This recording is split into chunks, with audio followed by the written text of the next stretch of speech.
football à présent et on peine à trouver les mots au lendemain de cette finale de la CAN, tant elle était dantesque, électrique, chaotique, interrompue pendant plusieurs minutes après un penalty accordé à l'équipe de Maroc, jugé litigieux par les Sénégalais. Des Sénégalais qui ont finalement remporté le match et la coupe grâce au rappel à la raison de ces hommes par Sadio Mané. Et voilà tout un pays. Bonjour Sarah Sako, vous êtes à Dakar pour Parlons-en. Tout un pays qui attend avec impatience le retour à la maison de ces lions.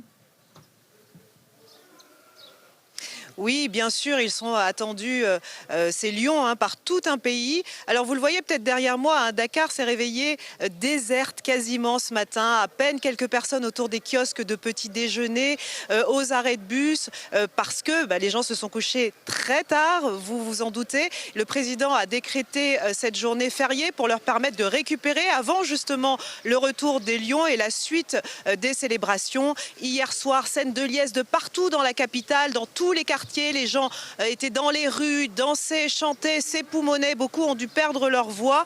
Il y avait des feux d'artifice, des vuvuzelas. Bref, c'était vraiment la fête absolument partout, jusque tard dans la nuit. Il faut le dire, leur joie était à la hauteur de l'ascenseur émotionnel des montagnes russes qu'ils ont vécu hier. Vous en parliez à l'instant, parce qu'il faut savoir que toutes les péripéties que les joueurs vivaient sur le terrain, eh bien les supporters les vivaient en miroir dans les fan zones.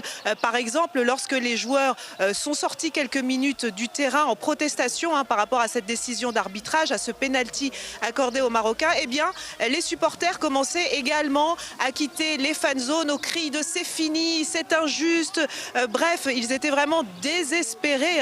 Ils avaient déjà l'impression de voir la coupe s'éloigner. Et puis, il y a eu après donc la délivrance avec le but de Pape Gueye pendant les prolongations. Et là, les Sénégalais n'avaient plus les mots. C'était de la fierté, des pleurs, des cris, de la joie. C'était vraiment extraordinaire comme ambiance puisque vraiment le match a été tendu, chaotique. Et puis donc on le disait, maintenant la deuxième étape, ça va être le retour des lions. Alors je n'ai pas d'informations précises par rapport à leur heure d'arrivée. Ce que je peux vous dire, c'est que j'entendais sur les radios locales un membre de la Fédération sénégalaise de football qui parlait d'un retour des lions en début d'après-midi. Cela reste à confirmer. Ce qui est sûr, c'est qu'ils vont être accueillis. Le héros du jour, alors c'est vrai, c'est Pape Gueye qui a marqué le but, mais le héros du jour, c'est Sadio Mané. Je peux vous le dire, je l'entends dans les conversations. Lui qui a rappelé ses hommes sur les terrains.